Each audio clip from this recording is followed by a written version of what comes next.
I'll start off with just some quick hellos. And first, I'll introduce myself. My name is Ernest Sager. I'm the Executive Director of the Vail Valley Mountain Trails Alliance, or the VVMTA. We like to pride ourselves as the leading trail advocates here in Eagle County. We run programs such as Adopt a Trail, Wildlife Trail Ambassador Program. We have a trail conservation crew, and really like to pride ourselves in maintaining, advocating, educating, and building for our soft surface trail system here in Eagle County. A little bit of background first on this before I kick off the introductions. This program, we're entering our 5th year. We have partnered first and foremost with the Forest Service on this program, and it all stemmed from when we actually introduced or proposed the Evercrisp Trail. When the Evercrisp Trail was proposed, we went through the planning process, looking at all the impacts that it may have on our lands, on our wildlife, for the community.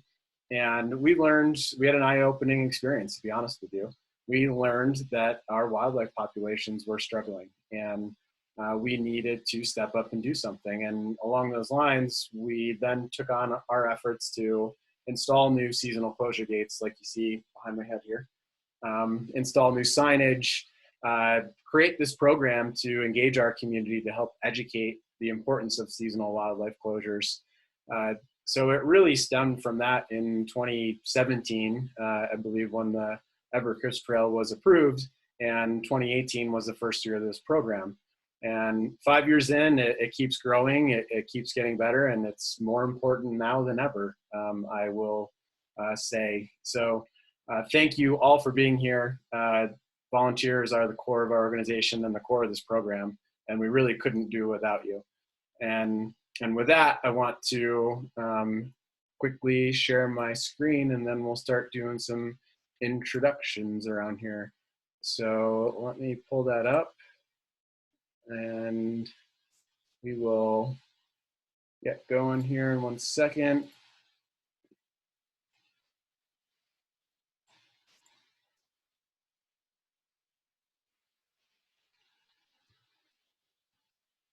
So, talked a little about the why. Here's our program partners. As I mentioned already, first and foremost, the Forest Service, #1 partner in this program. We could not make this happen without them. We have a number of people on the call from the Forest Service. You can see all the logos here. Just about every land manager in our valley is supportive and helps in one way or another with this program, because seasonal wildlife closures exist all up and down our valley, depending on the time of year, where the trail is, where the area is, and wildlife do not know boundaries. Most users of the trails don't know boundaries. The panelists here on this call, we all represent those boundaries and different management practices, but that's why it's important for all of us to come together and collaborate when we're really trying to educate all our users and help protect a lot of our wildlife. So I want to kick it off first with the Forest Service. Feel free to start off. Let's see, just looking at my screen. Oops. Yeah. Why don't you kick it off, Missy, correct? Yeah, hi everyone, and good evening. Just want to say thanks for everyone for being here. I am acting in a 4-month detail as the Deputy District Ranger. Leanne could not be here tonight. She's going to be traveling tomorrow, so she just wanted to get a head start on packing up to beat the snowstorm that we are going to get this time, I'm convinced. In my normal role, I am a wildlife biologist on the Medicine Bow Route National Forest. I'm based in Steamboat Springs, and I deal with many of the issues that you were mentioning, Ernest. Rec and wildlife is a big part of my job back there. So I'm really interested in seeing what you guys are doing here, and maybe we can emulate something similar. We had a Trail Ambassadors program through Route County Riders. COVID, it seems to have kind of fallen by the wayside. I think they were doing a little bit but nothing in comparison from what I've heard that you guys are doing. So I'm really interested in hearing what you guys are up to tonight. And really, I just want to give a bunch of gratitude to the volunteers. I know that many of these closures and trail developments couldn't happen without your hard work and labor. So I'm super appreciative of what you're providing to help us with public land management. So thank you all very much. Thanks, Missy. I'm gonna kick it over to you, Paula. Say hello. Thanks for everyone spending some of your Wednesday night with us tonight on the Ambassador Program. Welcome. My name is Paula Peterson. I'm the rec staff here on Eagle Holy Cross, and we could not do what we want to do out there on the ground without you, and all the partners that are joining us on the camera. So thanks to everyone. This is truly a joint effort. So thank you very much, and very proud of this program. So thank you for all the time that you're going to put in and passing on the wildlife preservation and protection message. Thank you. Thanks, Paula. And Kat? Yes. Hi, everyone. My name is Catherine Kat Bazan. I am the Trails and Wilderness Manager for the Eagle Holy Cross Ranger District. So I deal with all non-motorized recreation on trails on the district. And yeah, I just want to echo everyone else's thanks. Thank you for taking time out of, I know, your busy lives to help us better serve our public lands. So big thanks to everyone. Thanks, Kat. And Jen?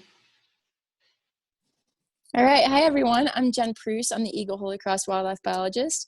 And you guys are going to see a recorded version of my part of the presentation, basically explaining the why behind these closures, at least to address the closures on Forest Service land. And Devin and Brian, I see that they're on the call and they can help to add to that as well. But thank you again for being here. Thanks, Jen. And yeah, as Jen mentioned, we'll have a really good informative video from her, given kind of the reasons behind and why we have this program. And then just staying on the Forest Service, Phil, if you want to say hi, we'll hear from Phil later on as well. Yeah, good evening, everybody. My name is Phil Straley. I'm the law enforcement officer with U.S. Forest Service. I'm based out of Leadville, but cover the Eagle Holy Cross district, and talk to you here a little bit about just dealing with people at the trailheads. So talk to you then. Awesome, thank you. And so the CPW, obviously probably our second biggest partner here in this program. Their knowledge, their experience, everything that they bring to the table as far as information on how we can improve this program is incredibly valuable and insightful. So passing on, hear from Devin Duval, and give us a little reasoning and inspiration from the CPW standpoint. Yeah, thanks, Ernest. Good evening, everybody. I'm happy to be here and participate yet again for what is hopefully another successful season of wildlife closures. As Ernest said, my name is Devin Duval. I'm one of the local district wildlife managers with Colorado Parks and Wildlife.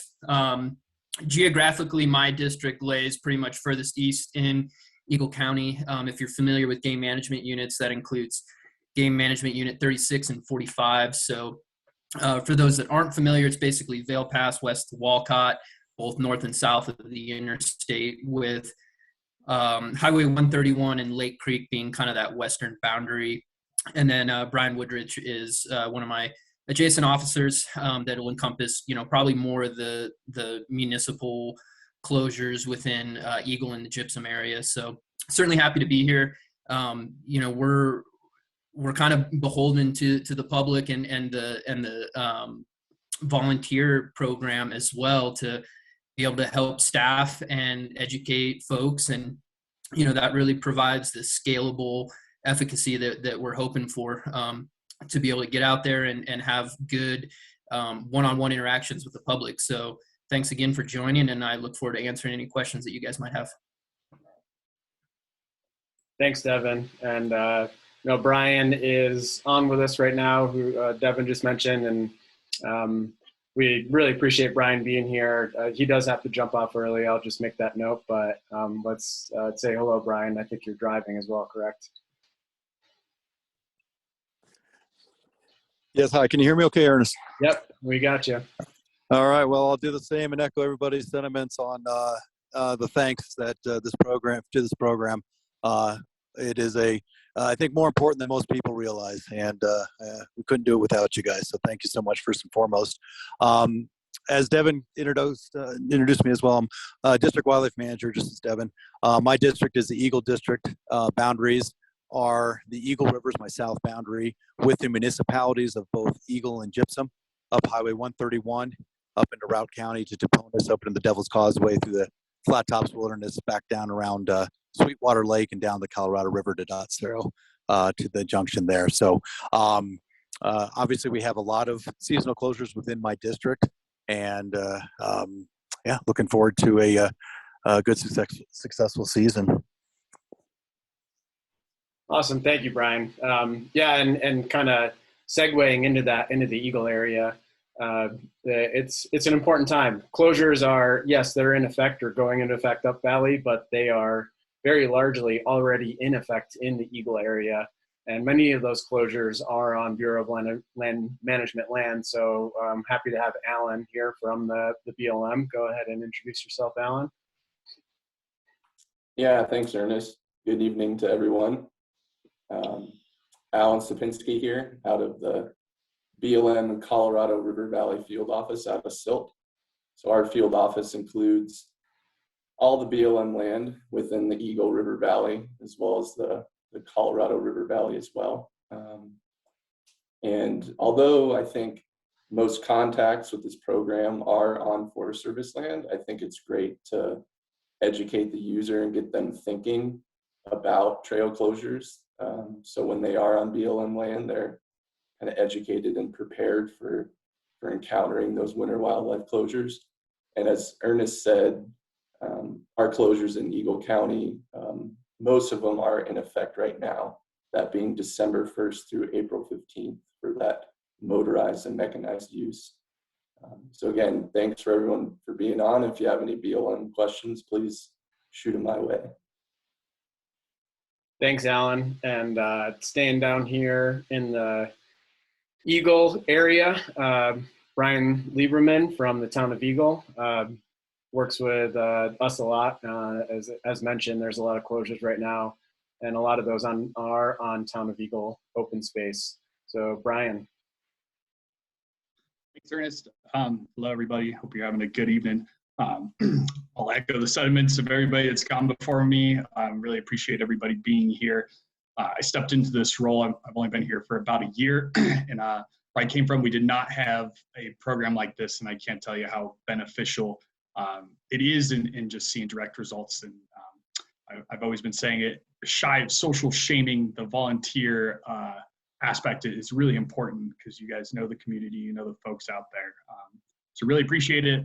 Town of Eagle closures go into effect here next week, December 15th, and we'll go into the winter. So thanks again, everyone.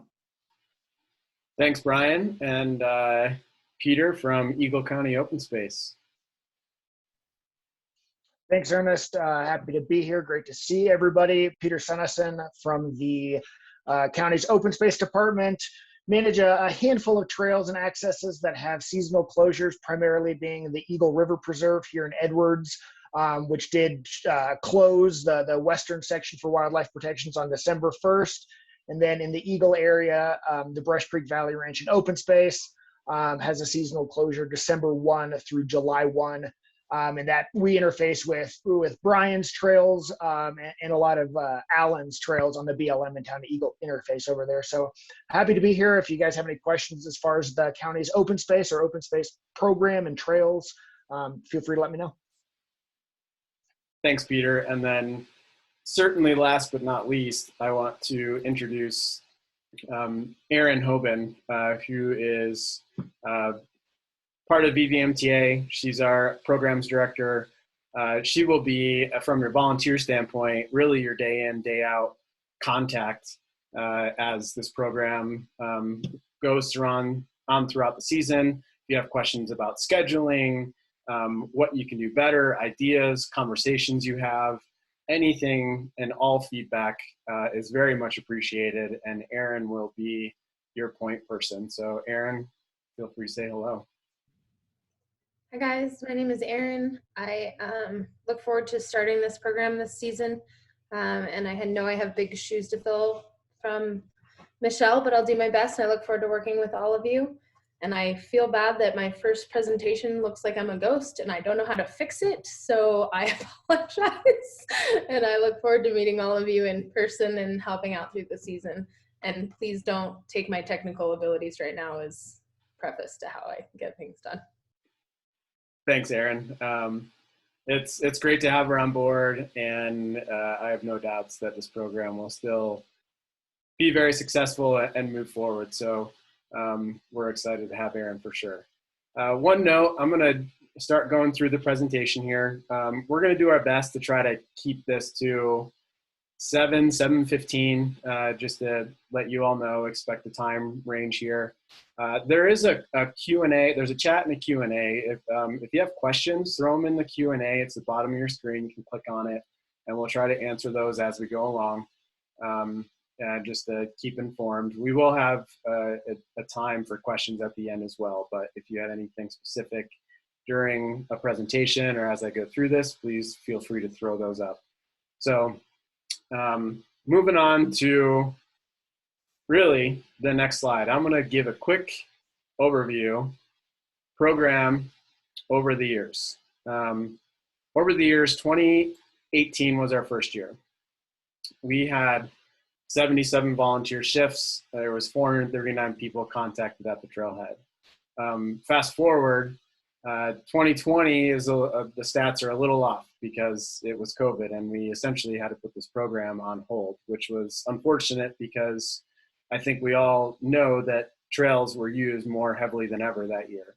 You can see that there were half the amount of people contacted just in 2020 on those very small amount of shifts that we had out there.